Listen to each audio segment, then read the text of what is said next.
If you've ever wondered what a solo road trip in a campervan through Europe is like, then stay tuned. This video is for you. Join me on my adventure from Sweden to the UK, and I'm going to share with you some of the problems, some surprises, and what the trip cost me. The adventure of a lifetime begins today. Okay, maybe not of a lifetime, but... Oh, blimey.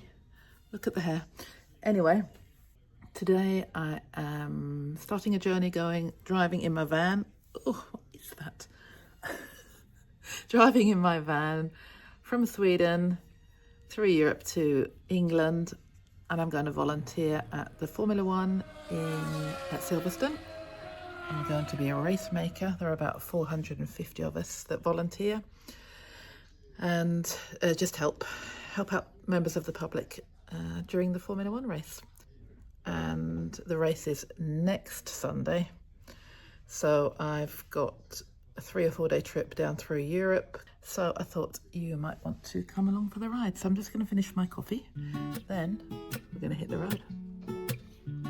This is my van called Pam. She's a 2006 Renault Trafic Weinsberg.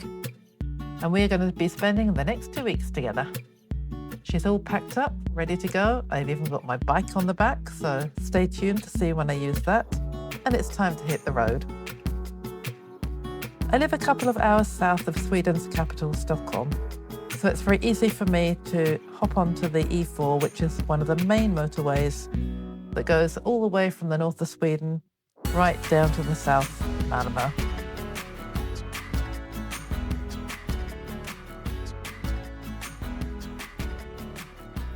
After an hour or two, we get to the Lake Vättern, which you can see here on the right-hand side.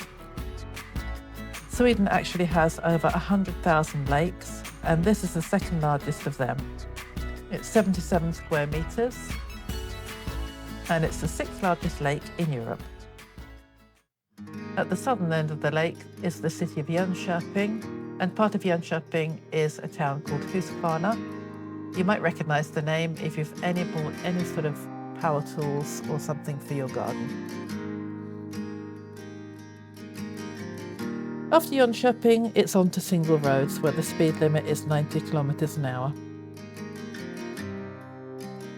I make a late stop for lunch at an outdoor adventure area called Isaberg Mountain Resort.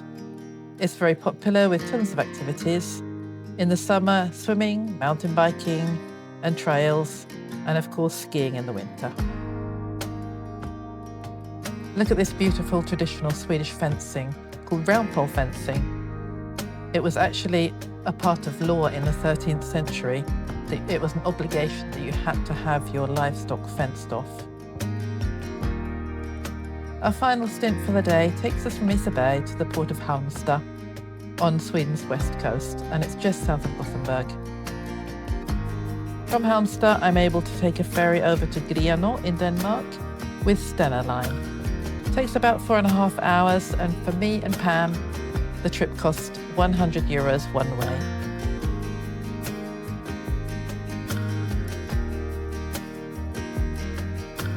The check-in process at Halmstad was very straightforward. Checked in, joined my lane, and in no time at all, it was time for us to head to the ferry.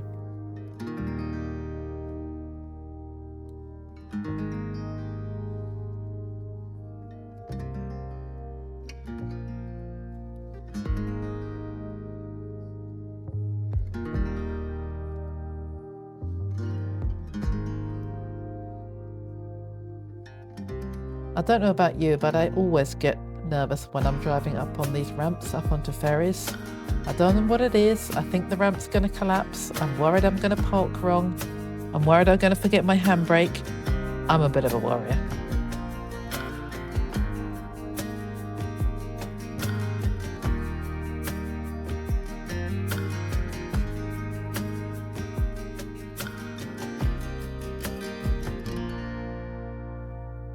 I then headed up onto the outdoor decking so that I could watch our departure from the dock and give one last final wave goodbye to Sweden.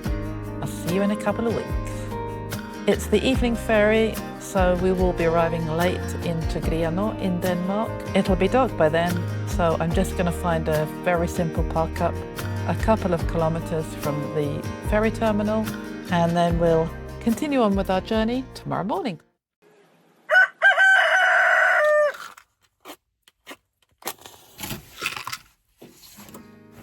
Good morning from Grenaa in Denmark. I arrived here late last night on the ferry and just found a car park literally 3 minutes from the ferry terminal. And as you can see, it is grey and raining outside, and I've got one neighbour, a German campervan. Oh, I arrived really late last night, and I'd already seen this car park on Google Maps. And when I'm not used to doing this, so when I got here I was like, should I park here, should I not? It always has a parking sign and then it has a no camping sign, and camping is basically when you start getting things out your car, table, chairs, barbecue, that sort of thing, awnings, and I wouldn't do that in a car park anyway, so I decided I was going to stay here the night, and slept fairly okay. I had a hard time falling asleep, but yeah, it was fine. From my parking spot next to the coast, you can see the ferry port, and the car park is actually part of a visitor centre, which you can see here, which I can't remember the name of, but I'll put it on the screen for you because I thought it looked like a nice spot. It's got good reviews.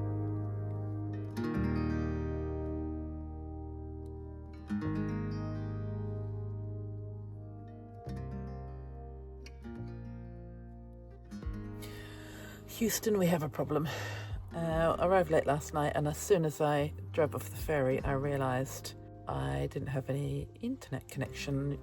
I used one of these. It's like a wireless broadband Wi-Fi thing in my car, which means that I can surf all the time, which means I can listen to the radio, which means that I can, above all, look at Google Maps without worrying about my mobile data on my phone. And as soon as I arrived in Denmark last night, it wasn't working. Or it's working, but it's not working, if you know what I mean.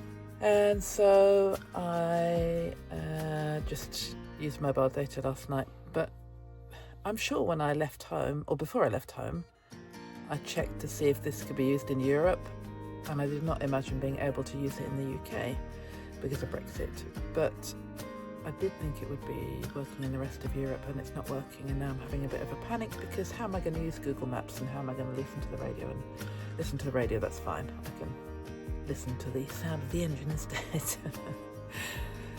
But I need Google Maps. Maybe not in Denmark. It seems to be a very simple place to navigate. There's literally one road to Aarhus, and then there's one road to Brussels, or however you pronounce it. But then when I get a little bit further south, especially towards Germany and in Germany, I'm not going to be able to navigate without Google Maps. So I'm having a bit of a panic.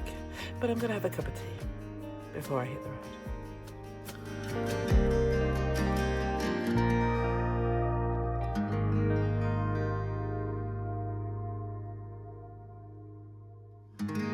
So, that's it. Night one of my adventures done.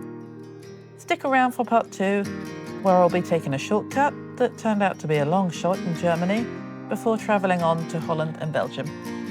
I hope you can join me, and please, if you've enjoyed this video, feel free to give it a like and to subscribe to my channel. I really do appreciate it. See you on the next adventure. Bye!